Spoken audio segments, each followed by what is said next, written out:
আসসালামু আলাইকুম প্রিয় এইচএসসি পরীক্ষার্থীবৃন্দ, তোমাদের সকলকেই আজকের এই ক্লাসে স্বাগত জানাচ্ছি।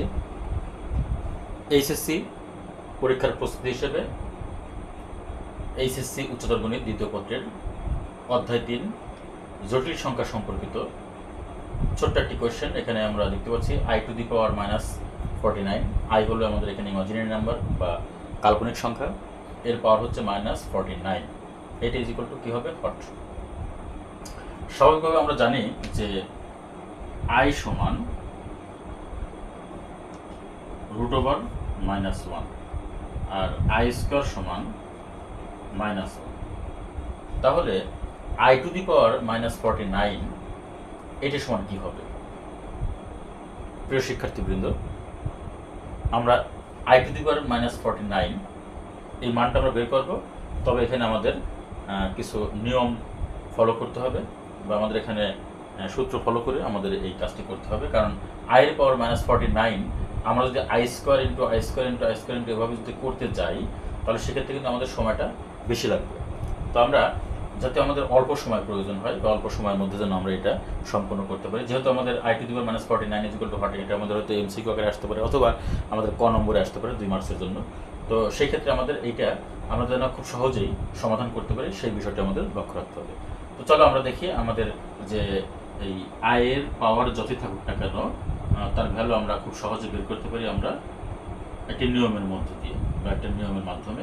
আমরা জানি, এটা আমরা খুব ভালো করে জানি যারা আমরা ইতিমধ্যেই এই কমপ্লেক্স নাম্বার বা অধ্যায় 3 আমরা পড়েছি, তারা খুব ভালো করে জানি যে আই হলো এখানে ইমাজিনারি নাম্বার, এর পাওয়ার যদি বেশি থাকে সেক্ষেত্রে আমরা খুব সহজে এটা নির্ণয়ের জন্য আমরা একটি নিয়ম জানি। সেই নিয়মটি হলো আয়ের পাওয়ার যতই থাকুক না কেন তাকে যদি 4 দ্বারা ভাগ করে যদি নিঃশেষে বিভাজ্য হয় অথবা ভাগশেষ যদি 0 হয় তো সেই ক্ষেত্রে তার মান কত হবে? তার মান হয় 1। আচ্ছা, এটা একটা নিয়ম গেল। অর্থাৎ সেই বিষয়টি আমি এভাবে দেখাই যে আয়ের পাওয়ার বলছি যে 4 দ্বারা ভাগ করে, ঠিক আছে? তার মানে 4n প্লাস কত এখানে 0। অর্থাৎ এই যে এখানে 4n, অর্থাৎ এখানে 4 হলো এখানে ভাজক, আর এই যে nটা হলো আমাদের এখানে ভাগফল, প্লাস কি 0 হলো এখানে ভাগশেষ। তো তাহলে এই সব কিছু মিলিয়ে 4n প্লাস 0 এই সব কিছু মিলিয়ে কিন্তু ভাজ্য। তো এখন আয়ের পাওয়ার 4n প্লাস 0 যদি এরকম আকার হয় তো সেই ক্ষেত্রে আমরা এর ভ্যালু কি লিখি? আমরা এখানে 1 লিখি। দ্যাট মিনস এরকম যদি আকার আমরা কোনো কিছু পাই, যেমন আমরা ধরলাম এখানে আয়ের পাওয়ার এখানে 20, তাহলে আয়ের পাওয়ার 20 মানে আমরা জানি আই এর পাওয়ার এই যে 4 × 5 প্লাস কত এই যে 0। দ্যাট মিনস এখানে 4 এখানে হচ্ছে কি ভাজক, আর 5 হচ্ছে ভাগফল, 0 হলো ভাগশেষ, আর এই 4 × 5 এখানে কত 20 প্লাস 0 মানে 20, এটা হলো আমাদের কি এখানে ভাজ্য। তাহলে এরকম আকার যদি হয় তার ভ্যালু কত হবে? এখানে 1 হবে। ঠিক আছে? আচ্ছা, এটা একটা গেল। এরপরে যদি আমরা দেখি যে আয়ের পাওয়ার যতই থাকুক না কেন তাকে যদি 4 দ্বারা ভাগ করে ভাগশেষ যদি 1 পাওয়া যায় তো সেক্ষেত্রে মান হবে হচ্ছে আই। অর্থাৎ এরকম বিষয়টা যে i⁻4n প্লাস 1, ঠিক আছে? তাহলে এর ভ্যালু হবে কত? এখানে আই হবে। আচ্ছা, এখন তাহলে আমরা যদি এখানে 21 নেই তাহলে বিষয়টা কেমন হয়? 21 নিলে এখানে এই যে 1 হবে। তার মানে আমাদের এখানে 21টা হচ্ছে ভাজ্য, 4 হচ্ছে ভাজক, আর এখানে 5 হচ্ছে ভাগফল, আর 1 হচ্ছে ভাগশেষ। তার মানে আমাদের ভাগশেষ এখানে যদি 1 হয়, মানে আয়ের পাওয়ার যতই থাকুক না কেন তাকে 4 দ্বারা ভাগ করে আমরা যদি 1 ভাগশেষ পাই তাহলে সেক্ষেত্রে তার ভ্যালু হবে কত? এখানে আই হবে। তার ভ্যালু কত হবে? এখানে এটি ইজ ইকুয়াল টু কত হবে? এই যে আই। ঠিক আছে? তাহলে এখানে বলছে যে 4n প্লাস 1, তার মানে এখানে nটা হলো কি? এখানে 5। ওকে, এটা গেল। এরপরে আমাদের পরবর্তীটা যেটা হবে সেটা হলো আয়ের পাওয়ার যতই থাকুক না কেন তাকে যদি 4 দ্বারা ভাগ করে ভাগশেষ যদি 2 পাওয়া যায়, অর্থাৎ i⁻4n প্লাস 2, তাহলে তার ভ্যালু কত হবে? -1। ভ্যালু কত হবে? -1। তার মানে আমাদের এখানে যদি 22 হয়, এখানে আমাদের কি ভাগশেষ কত? এই যে 2। অর্থাৎ আমরা এখানে 4 দিয়ে ভাগ করব, ভাগফল 5, আর এখানে ভাগশেষ 2, আমাদের টোটাল ভাজ্য কত? 22। তার মানে আমাদের এখানে আয়ের পাওয়ার কত? 4n প্লাস 2, তাহলে আমাদের ভ্যালু কত হবে -1।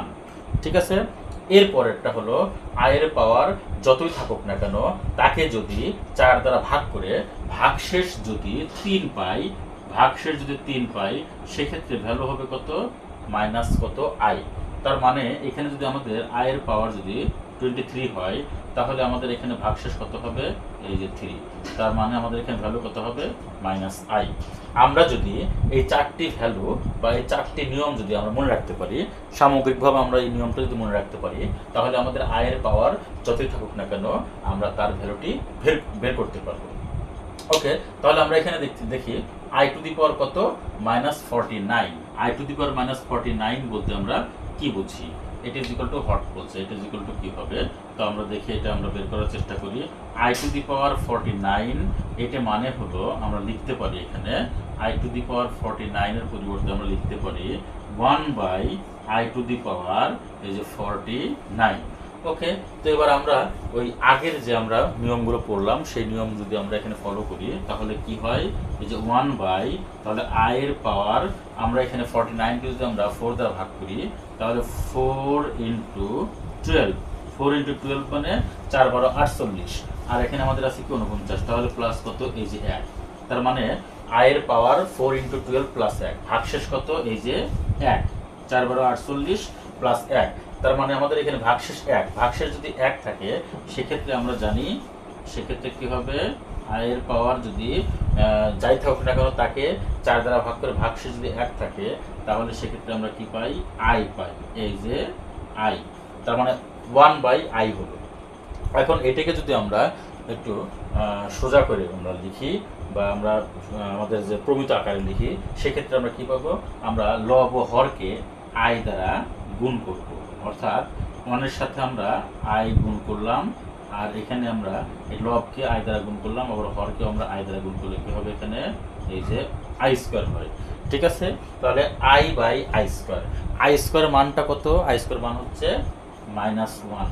সো আমরা উপরে i লিখতে পারি এই যে 1 ইন্টু i মানে i, আর নিচে কত -1। এবার আমরা এটাকে লিখতে পারি কি হবে এই যে -i। সো আমাদের এখানে সঠিক উত্তর হবে -i। প্রিয় শিক্ষার্থীবৃন্দ, আশা করি তোমরা অঙ্কটি বুঝতে পেরেছো।